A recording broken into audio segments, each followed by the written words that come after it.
All right, in lesson 6.2, the topic is called inverses and contrapositives.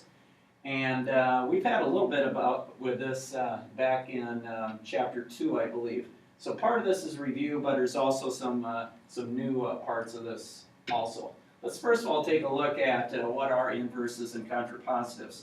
Now in your notes, I want you to write this down so you have a reference for it. Now, if we're given the statement, if P, then Q. Now remember, we've had these type of statements before. And we've talked about converses before. Now, with a converse, and let me back up a little bit here, the P part here and the Q part, all that's standing for is just a certain topic or a certain subject. So remember, the if part is the hypothesis and the then part is the conclusion.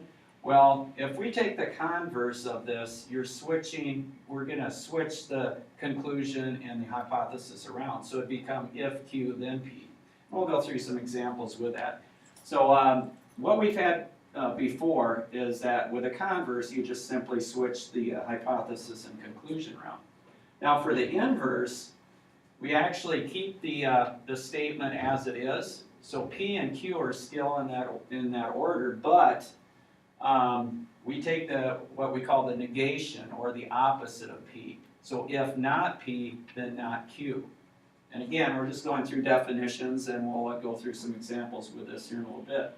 Now the contrapositive is where you do switch them around, just like the converse, but then also after we switch them around, you take the not part of it.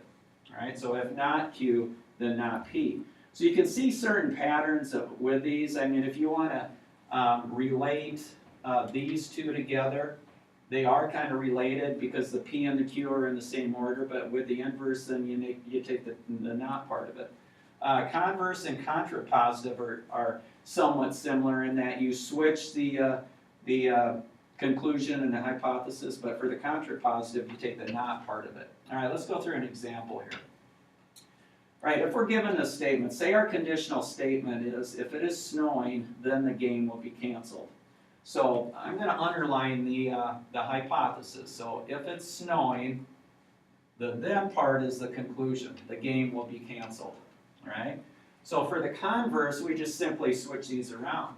So if the game is canceled,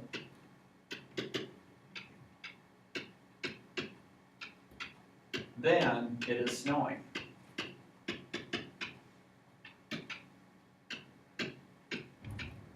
All right, and that would be our converse. Now for the inverse, remember, you keep the same order, but you take the opposite of each part. All right, so I'm going to keep this same order. I'm going to keep the snowing in the hypothesis, and I'm going to keep the game being canceled in the conclusion, but I'm going to take the opposite of it. So here, I'll put this in a different color. So if it is not snowing, then, now what's the opposite of the game being canceled? You could reword this a little bit. So I could say then the game will not be canceled, or I could even say then the game will be played. I'll say then the game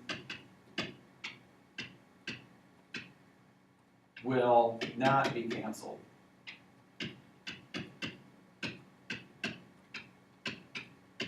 All right, and this is what we call the inverse. So we keep the hypothesis and conclusion the same, but we take the opposite of each one. Now, contrapositive, you're going to do the same as what you would do with the inverse, but then you're also going to take the not part of it after you switch it around. So the contrapositive here is pretty closely related to up here, right? So I'm going to say if the game is not canceled, so if the game is not canceled, I've taken the negation of it, then it is not snowing. All right, so these would be three examples then, or the three different types of logic statements is what this is that we've gone through them. Let's take a look at one more example. It says write the inverse and the contrapositive of the statement. Right now, here we have, one of them is math related, the other one isn't necessarily, it might be just a regular type of situation. So let's write the inverse of each one first. Now inverse, so I'll go back to my notes, inverse means you're going to keep the same order, but you're going to take the negation, all right? So, number one. So if x minus 3 equals 8, well, what I could put here is if x minus 3 is not equal to a negative 8, then x is not equal to a negative 5. So I'm just taking the opposite of each one. For the example 2, if Bryce does his geometry, so I would say if Bryce does not do his geometry, then, let's see, then he feels happy. Well, I could say then he does not feel happy, or I could say he feels sad. I'll just say then he does not feel happy. Like that. Okay? Now, what do you do with a contrapositive? The contrapositive is that, remember, converse and contrapositive. So you're going to flip them, but then you're going to take the not part.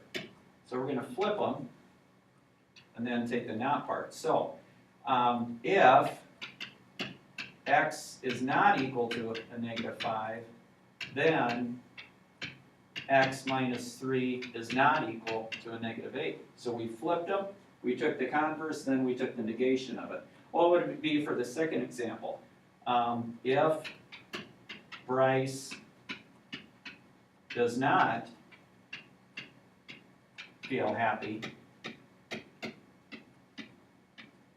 then he does not do his geometry.